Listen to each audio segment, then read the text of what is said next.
How's it going, everybody? Hey. All right, welcome to Village Church. It's like the Cosby Show. All right, times around here. Okay, good to have you. My name is Mark. Good to have you across all of our sites. 1 Corinthians chapter 7 is where we are.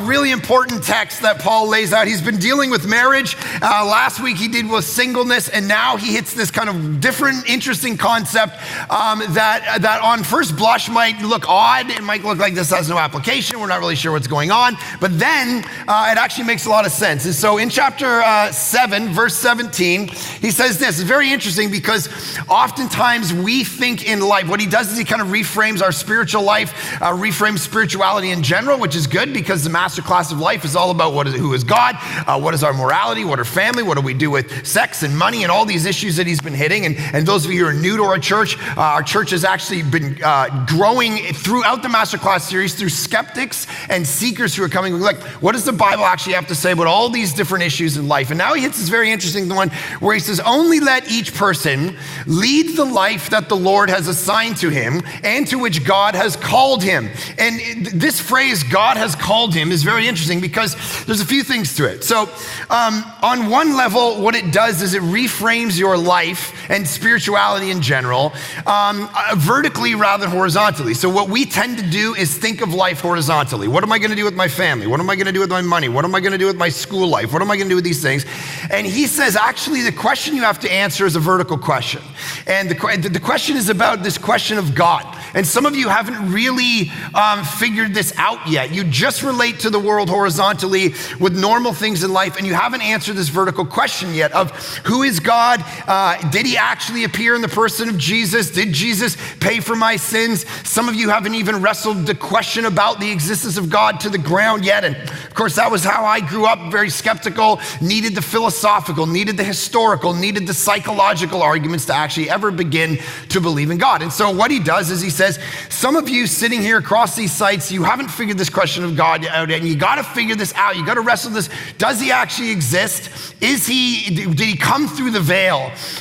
Did he come down in the person of Jesus? Did he live a perfect life in your place? You have to answer that question. And most historians would say, yes, Jesus was an actual historical person.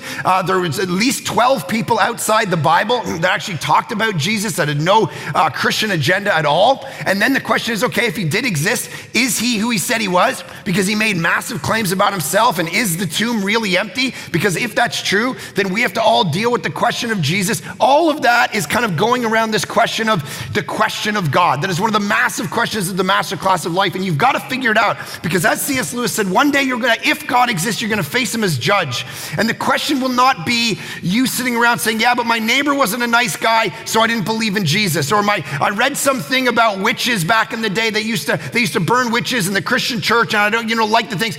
And what C.S. Lewis said is that none of that's going to matter. He's going to be looking at you, not what you read in some books and what your neighbor did. The question is your heart, your mind, your life. What did you do with Jesus? And this is why he says, let each person, you got to figure it out for you. This is an individual question. And then he says this, lead the life. Now that's fascinating because in Judaism, oftentimes people will say, Mark, why do you teach so much about how to live your life, ethics, morality, values?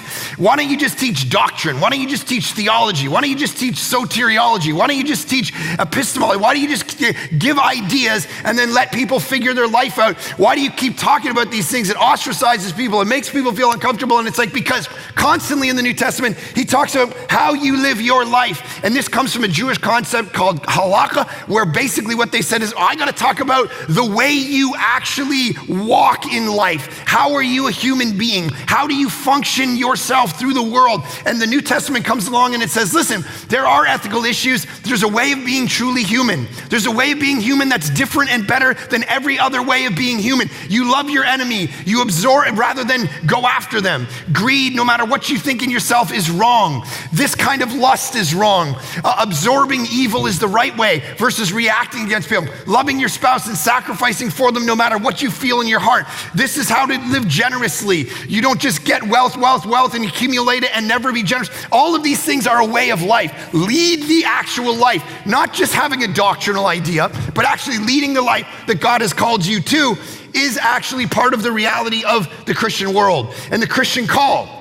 Now, sometimes what happens is we get the traditionalists in us get religious, and we become self-righteous, and we begin to say, yes, all of Christianity is about leading the life that the Lord has assigned. And so that means I've never watched a Radar movie, and I've never done these, and I've never done this, and I've never done this. And then you start to function as if that saves you, and this is the fear, but then you start to judge other people who aren't as good as you. And you start to look at them and you start to say, well, you know, it's wrong to be, to have positions of power, for instance. I did young adult ministry for 6 years. Every single one of them said, you know what's wrong? Having any kind of power. And then I said, yeah, because you don't have any. That's why you think it's wrong. And then they would say, having lots of money, that's wrong, that's evil. And I would say, yeah, because you don't have any money, so you think it's wrong. Don't you understand? And so they would go through this like, oh, if you're someone who's ever struggled and doubted, you're a bad Christian. No, listen, you go back. There's this great book I was reading recently about Joseph of Arimathea, the tomb that Jesus went into. He's a fascinating guy because we don't have the resurrection unless Jesus gets to be in a tomb, but Jesus didn't have enough money to be in a tomb. His disciples didn't have enough money to be in a tomb. So there was this guy, Joseph of Arimathea. Bible talks about him 2 or 3 times. Here's what it says about him. He was extremely powerful. He was extremely rich, so much so that he had a tomb that Jesus got to go into. And so he needed the money in order to have a tomb to get resurrected. And when somebody asked him whether he was a follower of Jesus, he said no. So the reality is he was a secret disciple who was so ashamed of his faith that he wouldn't tell anybody he was a disciple. He was powerful politically, and he was rich. There's the trifecta of things that you shouldn't be as a Christian, and yet God used them. And some of you need to hear this today, the idea that you think you're not good enough because you haven't led the life, you haven't lived perfectly yet, so God can never use me. And you got to understand, as we talk about here often, God will use you not because of you, but what? In spite of you, right? This is what Christianity is. It's a bunch of messed up, broken people that God uses not because of them, but in spite of them. And so you start to understand grace, and you start to understand this is a reality. Why? Because of what he says. Because the call of God, which God has called, right? The Lord has assigned to him.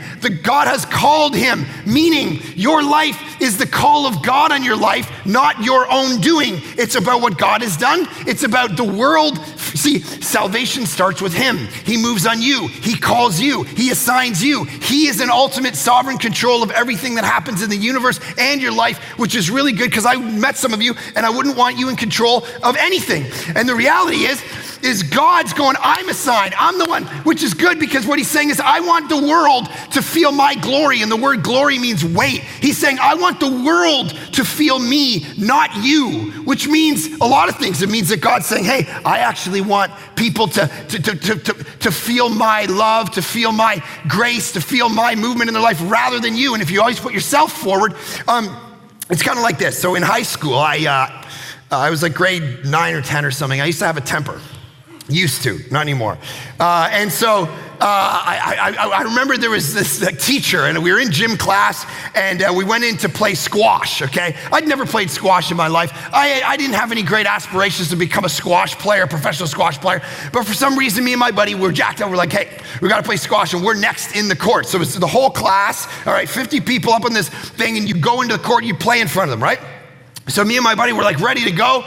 And then this teacher, he was 6'5", all right, and he was a huge, just intimidating figure. And I was not. I was probably 4'8", all right, and 100 pounds, soaking wet. And he goes, hey, Mark, it's not your turn yet, you wait. And for some reason, something in my brain snapped.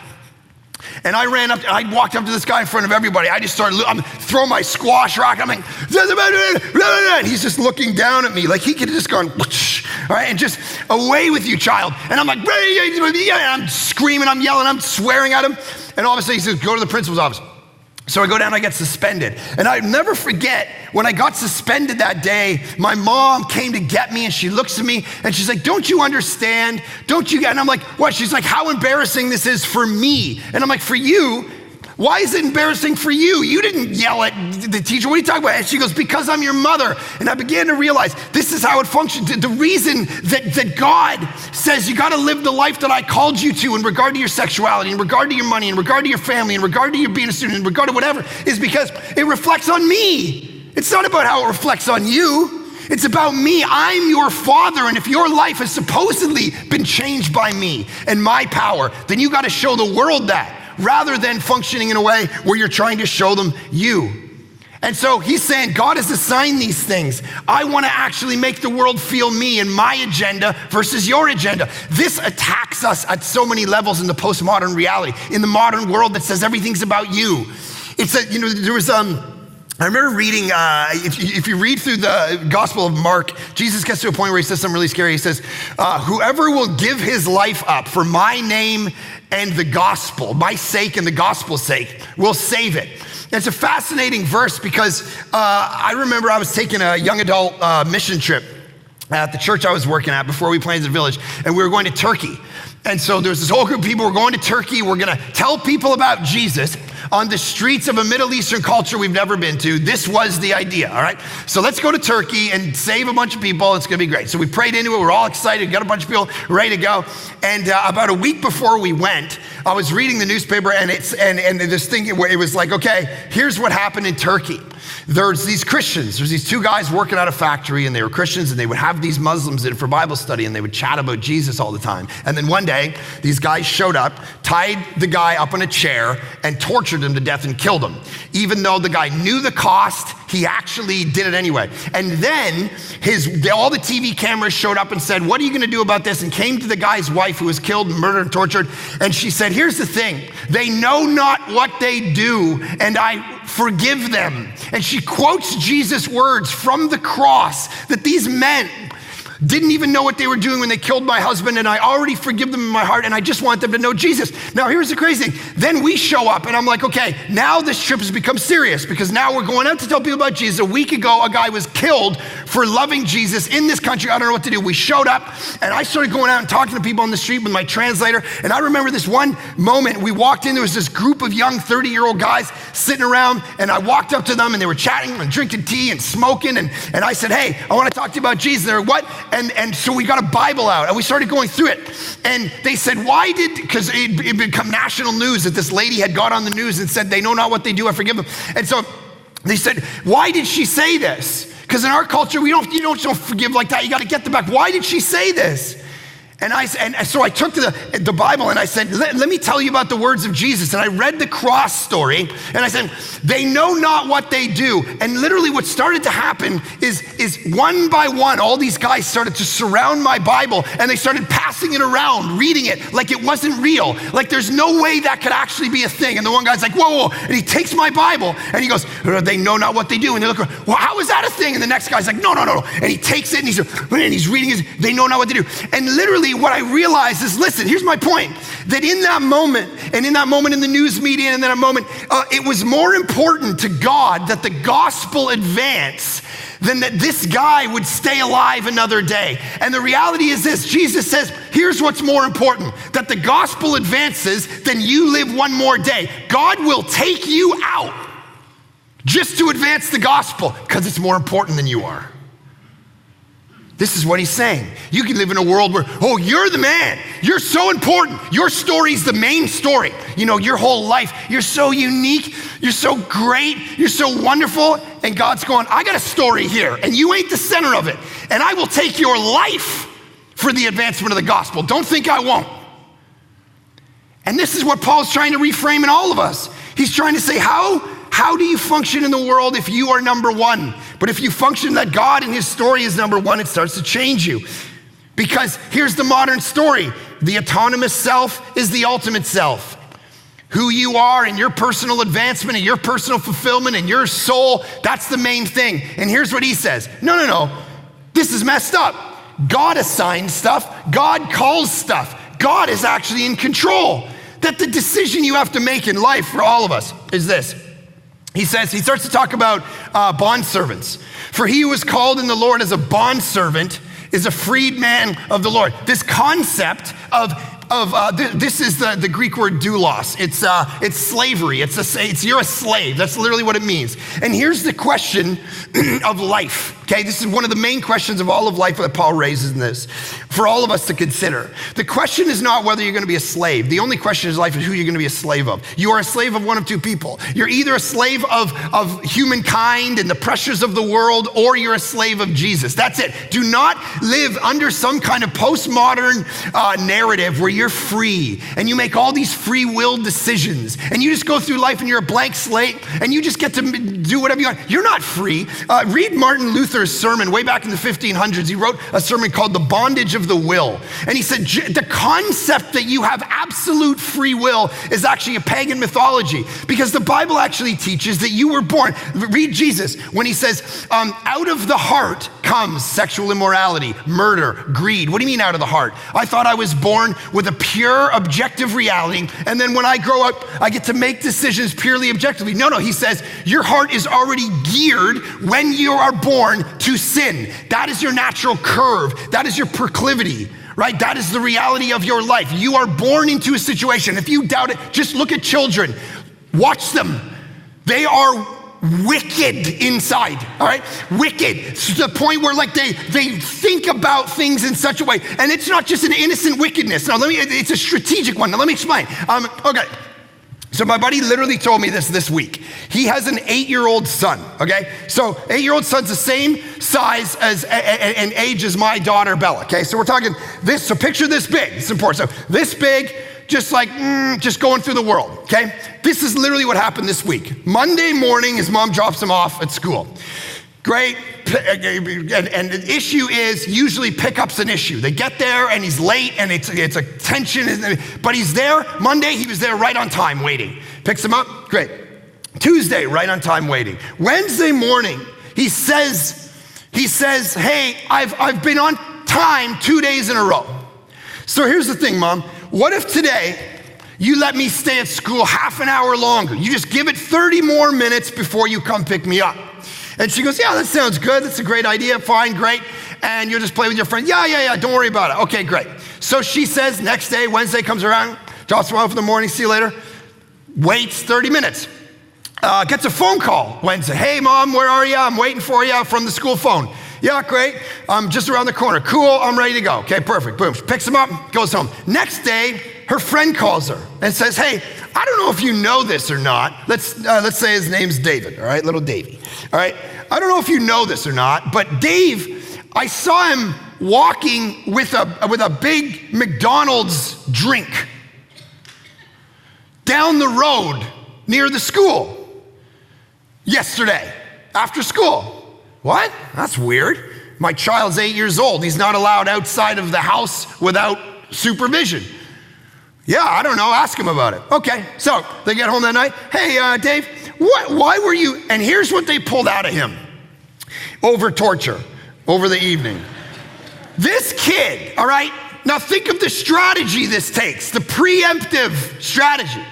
This kid, one day, started taking a little bit of money from his parents' purse over a period of weeks in order to accumulate enough money. Then he puts 2 days in where he's on time, sets the stage and says, pick me up 30 minutes. And here's what he does.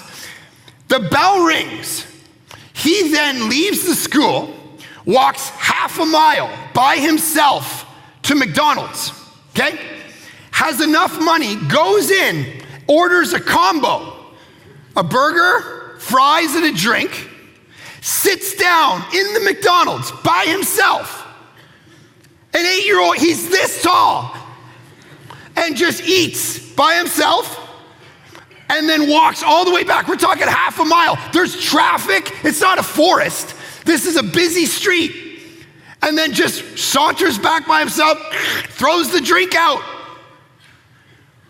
Think of the strategy and the depravity it took. Think of the sin and the narcissism it takes to strategic. This whole ploy took weeks. This ain't, listen, you are not born into some innocent, I just fly through the world and I make free will decisions one way or the other. I'm not really sure. He's saying, listen, you are a slave. Already, you're already born that way. You're a slave to sin. You're a slave to yourself. And here's what you need. Your enslaved heart needs to not look at freedom as the thing that says, nothing's over top of me. Nobody gets to tell me what to do. No. Your enslaved heart is set free in the concepts of true freedom, which is you switch your slavery from the slavery to yourself to the slavery of Christ. That's his point. That you take your heart and put it underneath an obligation that transcends you, that gets to now define reality for you, and that is true freedom. True freedom is not doing whatever you want on a whim, taking some nonsensical, weak-sauced version of Christianity, or some version where you just came up with it in your gut. No, the text gets to define it for you. I got people that message me on social media, like, oh, I listened to your sermon on sex and sexuality, and I think, when you say that these kinds of things are structurally wrong and these kinds of things are sin, I think your problem is you need to go to counseling because your worldview is wrong. And I'm like, dude, I'm not writing this stuff. I'm just telling you what the text says to the best of my ability, right? It's the best I can do. Which is why when I was reading all those texts about men growing up and stopping being Peter Pan, that's the text. And women stopping complaining and nagging like a dripping tap. You have torture. That's just torture. Drip, drip, drip, drip, drip, drip, drip. Like countries use water drops as torture. And the Bible says that's what it's like when you nag and complain. I'm just giving you the text. All right, don't send me an email. Send the Bible an email. That makes no sense. But the point is, it ain't me. Because I am not a slave to myself anymore like I was for 19 years. I'm a slave to Christ, and that is freedom. That's his point. That's what you've got to figure out in your life. Not if you're a slave or not, it's what you're a slave of. Who are you going to chain yourself to? Yourself? The narrative of the culture around you that is fleeting, that moves from one thing to the next. Every 10 years it has a different view on something. You're gonna chain yourself to that? A political view, an ideology that shifts and changes with the wind depending on what votes come in? Stop it. You have to connect yourself into something that transcends history, cultural moments, gender, versions of reality that have nothing to do with reality. They have to do with an agenda that the human heart has in a particular moment that serves you and your life only. That is not freedom. That is the ultimate slavery. And he says the only true freedom is actually becoming a slave of Christ, and that's what he wants. Because here's the reality. God is perfect. You are not perfect. He calls a bondservant of Christ. Listen, some of you, he's saying there's a view of yourself where you take this view on and everything starts to change because now you're just a humble servant. Meaning there's no celebrity. I meet people that are like, I'm not gonna do anything in my life because I don't get to sit on a stage and preach the Bible. I don't get to write books and sit under lights. I'm not gonna do anything great. I'm not gonna be able to do anything to have these great things in my influence. And I just wanna, and then they come and they say, oh, pastor, you're so different. You can solve all my problems if I can just get one meeting with you. There's a wand that you have in your drawer and you'll take it out and you'll put it over my family and my marriage and my life, and then everything will be solved because you're a pastor and you get to do. And I'm going, guys, you don't understand, man. That's not the way Christianity works. I'm a bondservant, man. I'm a slave of it. I'm a mess. I'm a disaster. My marriage is good, but it's not great because I'm married to someone else. I'm not married to me, and so she's got her stuff, and I have my stuff, and this week, literally, there was a moment this week where it was like, hey, Mark, let's have a night in. All right, this is me, okay? This is my OCD nonsense. This is why you don't want to be married to me if you were thinking about it. I literally had a moment when my wife's like, let's be in tonight. We've been so busy. Let's be in tonight. Let's just snuggle tonight. We'll have our tea. We'll hang out. We'll just chill. We'll watch a show. We'll just eat. I'm like, yeah, I'm down. This is great. And then literally 2 minutes later, I get a text from my buddy. He's like, hey, I want to play pool tonight. And here's the conversation that went on. I really want to play pool tonight. I really do. But now I got my wife though. And she doesn't want me to play pool. She wants me to be inside and snuggle. And so this conversation is going on in my brain. Here's what the conversation said. This is most guys in this room know. Don't even ask. Don't even ask. Don't even ask. Don't even ask. Don't even ask. Because even in asking, her heart will go cold. Even in asking, it's you raise the question. Why would you ask if you didn't want to? If you wanted to spend time with it, you're not going to ask. So don't bring it up. So don't bring it up. Don't bring it up. Don't bring it up. All right? I put the phone down. I walk over. I'm like, don't bring it up. You're just going to chill? You're just going to chill. She's like, who is that? I'm like, they want to play pool. Can I go play pool? She's like, 3 minutes later, I'm literally out the door. The door's swinging shut. Like there's dust behind me. I'm gonzo. That's how bad of a husband I am. As a father, my kids literally on Monday, we were in this coffee shop because we homeschool our kids and we're sitting there talking. And I was reading for a book that I'm working on, and the kids were sitting doing their homework. And at one point, my wife looks over and kind of brings me into the conversation. And she's like, hey, Dad. So remember, my kids are 12, 10, and 8. And it's like, hey, Dad, we're learning about metaphors. Why don't you teach us about metaphors? I mean, you're the writer. Why don't you tell the kids, take a moment and give them a great, definition and example of metaphors. And so I go, well, guys, it's like when they say, all we're doing is rearranging the deck chairs on the Titanic. And they just look at me and they're like, what? I'm like, for instance, a business. When a business is going well, but they started to lose profits over time, and now they're just kind of trying to save themselves. With the metaphors, they're rearranging. By this point, they're all just like checked out, all right? They're like, business structure? I don't even know what you're talking about, right? I don't know why I didn't use just a normal everyday metaphor, like it's raining men or some thing that I could have used that they could have connected with something. I don't know why I did some deep business thing, because I'm just not actually that great at it. So I'm not a perfect father. I'm not a perfect husband. I'm not a perfect boss. My staff know that. I mean, they don't say it very often, but to be honest, I give a talk. We do a monthly staff meeting that I do a vision talk at. Literally last month's staff meeting, I actually asked. I was in a bad mood, and I got up, and the talk was, Satan wants to kill you and your family, so you better work hard. That was the talk. Like, talk about motivating, right? It's like, yeah, I want to work at this organization. And I was like, look, guys, what are y'all doing here? Satan literally wants to kill you and your family. He'll take you out at any moment. So figure your life out.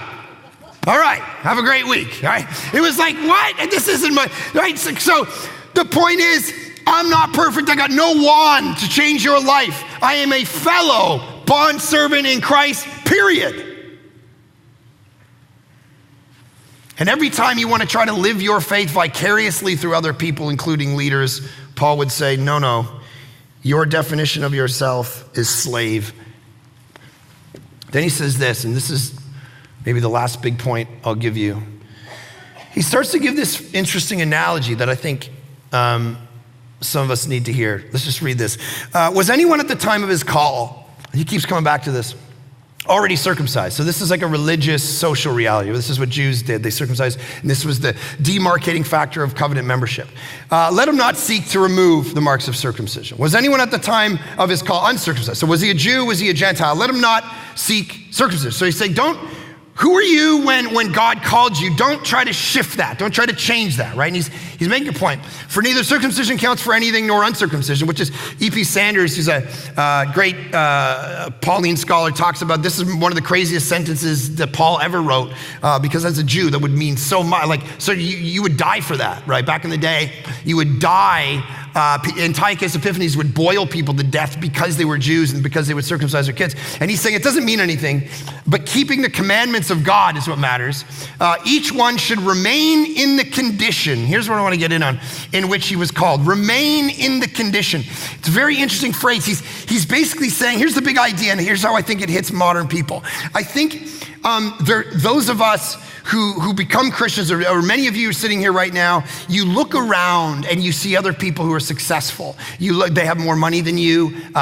They have a bigger house than you. They might have a spouse better than yours. They have all these things. And what Paul is doing is he's trying to hone in on people who are always looking for the next thing, socioeconomic, and they covet, right? Go read Exodus 20, right?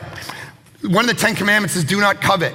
And then there's commentary on it. It's one of the only 10 commandments that actually has commentary. It's like, don't covet your neighbor's wife or donkey or something. And because God knows that we're gonna be coveting all the time, that's all we do is think, what if I had that wife? What if I had that car? Your buddy shows up in a new car and you want one. He shows up with new golf clubs and you want them. You go to a friend's house and they got a new kitchen and you want one. That's the human heart. That's how messed up it is. And what Paul's doing is he's saying, listen, each one of you should remain in the condition which he was called. There needs to be a contentment in your life in Christ, so much so that you're not pining to be the next thing. Yes, I was this, but over there, I want to do that. Yes, I was this over there. And some of you, this is the word that you need to hear. You look around and you feel like you're not successful.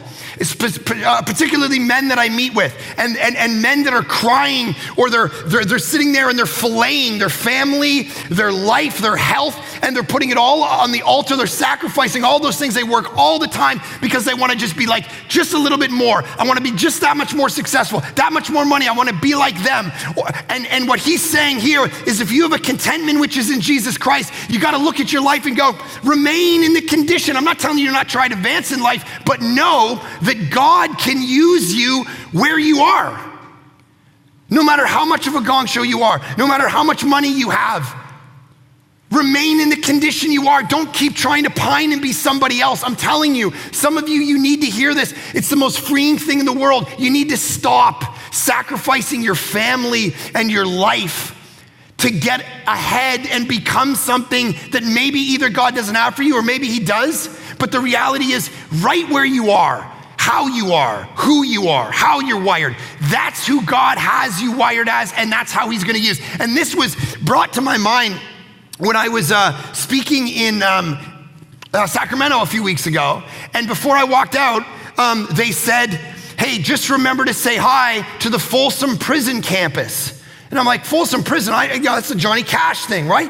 And it's like Folsom Prison Blues. What do you mean Folsom Prison? And they're like, we have a campus. They watch online. There are 1,000 prisoners sitting in a room. And it was very fascinating to preach Ephesians because it's a prison letter. And the first 5 minutes of my sermon was, here's Paul in prison, and he's saying, I want to produce. And he writes Ephesians, and he writes Colossians, and he writes Philemon. And I got off stage, and they went, oh my gosh, do you know how those prisoners would have heard what you were saying? It's amazing. They would have been able to, here's what Paul's saying. You're even in prison. Remain in the condition you are because God can use you even there. How freeing would that have been for them to understand that? See, he's going, whatever your situation, don't attach yourself to the things of the world. You gotta be so detached from the things of the world that you're walking through with this mission and understanding. It was funny, my buddy was driving, he had a 4-hour drive this week. He was telling me about it back from Kelowna. And he was driving and he saw a hitchhiker. And of course, I don't pick up hitchhikers. Hitchhikers are all there to kill me. I can see it in their eyes as I'm passing them. They're like, pick me up, I will cut your throat, all right? That's what they say to me. So I've never picked them up. But he was driving past them and the Lord told him, because he saw one that was gonna murder him, and he drove past and then God said, go pick him up. And he's like, oh man, I never do this. So he turns around, he goes back and he picks this guy up. And the guy gets in the car and they drive, he got 4.5 hours here, all right, in a random weird place that the guy at any moment could just, right? And then, so anyways, so he's driving 4.5 hours, and what he does is he says, I want to tell this guy about Jesus, man. I'm going to sacrifice my drive, my safety, my narrative, and my brain because this guy needs to know about Jesus. I got 4 hours of this guy's locked in with me. Forget being locked in with him, right? This guy's locked in with me now. And so he gets to tell him about Jesus, tell him that 4.5 hours they talk. Now, this guy, he said, oh, I hiked up from Mexico. I walk around town. The guy drives for 4.5 hours. He gets out of his car, and literally the guy grabs his backpack and he lays down in the middle of the median. And he goes, what are you doing? The median of the road. And he's like, oh, I'm just going to go to sleep here. And he puts his backpack and he falls asleep. Dude's like, what's going on right now? Listen, there's some people that are totally free from the things of the world so much that they don't sleep in the middle of a median, bro. That's crazy. But here's Christianity, this thing that goes, what else are you supposed to do but to be able to be so detached from the things of the world that you can saunter, sleep in a median, walk around, whoever comes into your way, you have such a freedom because you haven't been tied down by the things of the world that have so derailed you, you feel no freedom in Christ anymore. And he says the problem is you're always trying to advance, and every time you advance, you add some weight and responsibility onto your life, and you didn't remain in the condition, and now your life's become more complicated, and mission begins to suffer. And Jesus calls every single one of us to understand, what would you do if you got so enslaved to me that I could call you to do anything and you would do it? You wouldn't hold back. You were a bondservant when called. Do not be concerned about it. But if you gain your freedom of value, he's actually talking to literal slaves right there. And then he says, a bondservant of Christ. And then he ends this way. He says, you were bought with a price. You were bought with a price. That's the cross. He paid. You could not pay this debt on your own. You can't do religion. You can't do good things. You can't. I don't care how many prayers you pray, how many pilgrimages you go on. There's nothing that you can do to climb up the mountain to God. So he came down and he paid the price, because there was a price. Sin separated you from God, so there's a price to be paid, and he's the one who paid it for you, which is fascinating in and of itself. The Christianity says he atoned for your sin. Out of what? Why did he do this? Because he loves you.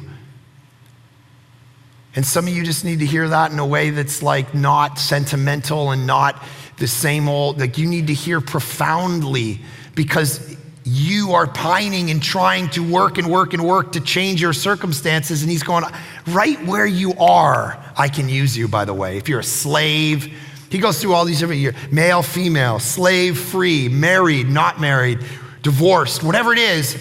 Remain in the condition. That's his point. Remain as you are, because God can use you. You were bought at a price that he paid. It wasn't about you to begin with. And you need to know he did it all because he loves you. Now listen, here's what I mean. I'll leave it at this.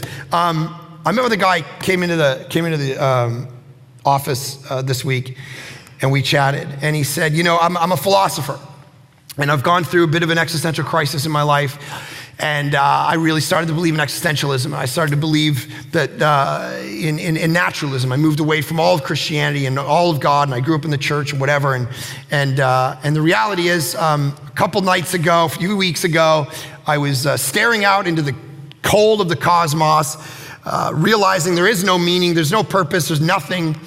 And for a split, and he said, I've been going through this massive anxiety realities in my life where I'll freeze up in the moment of anxiety. I can't even move. I can't even do anything. I just freeze up and I start to question everything and I start to wonder.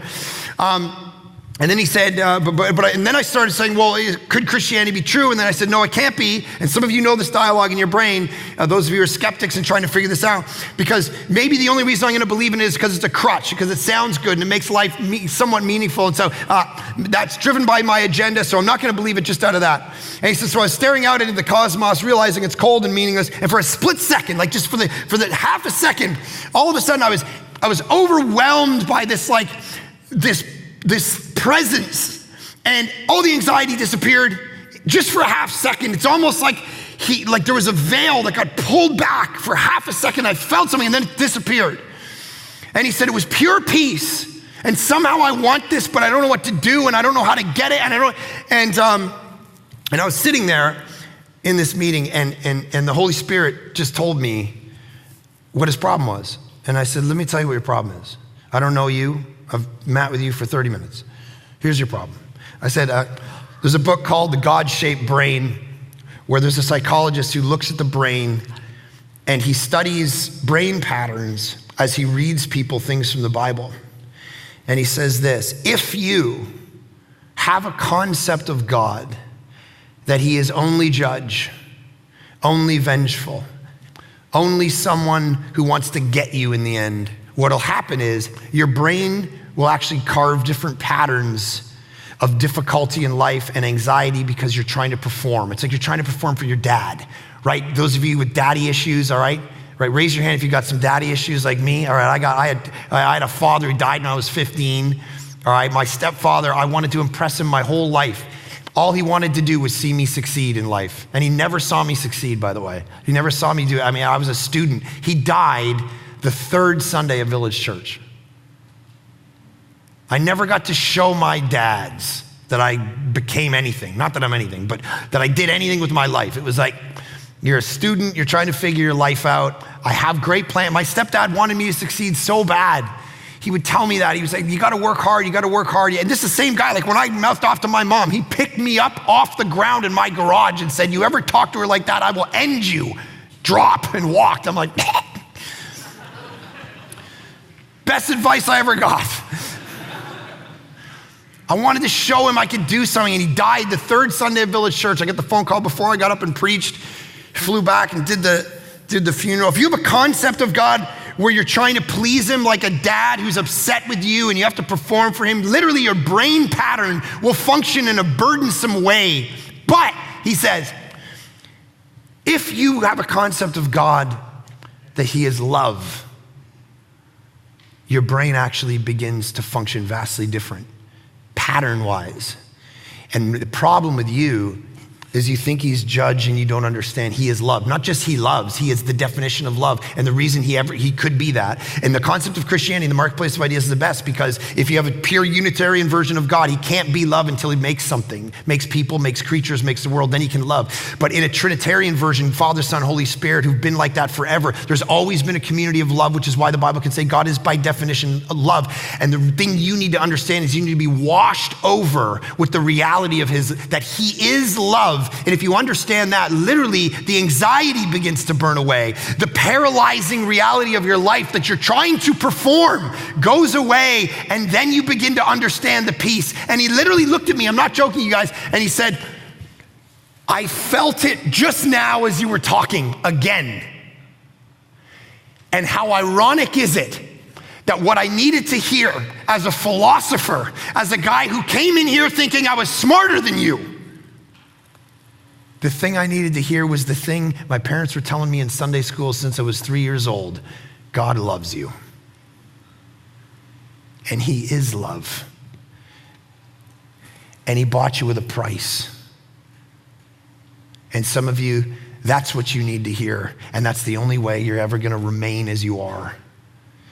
That God could actually use you no matter how much money you make, no matter how successful you've been. Father, I do pray that the reality of the gospel would change us to the core of who we are, so much so that we would know God could use us no matter our circumstance in life, male, female, slave, free, Jew, Gentile, that have come to know you and so been defined by the reality of Jesus, that thou he can take us and use us because he paid the price on the cross and rose again from death to give us that life. I just pray that reality and the reality of your love would wash over every person listening to this, hearing this across the sites, that actually needs to hear it because they're still trying to earn it. They're still trying to perform. They're still not happy with the condition they're in, the social status they're in. They would just hear you are for them and gonna use them where they are because you are good. You are love. In Jesus' good name we pray, amen.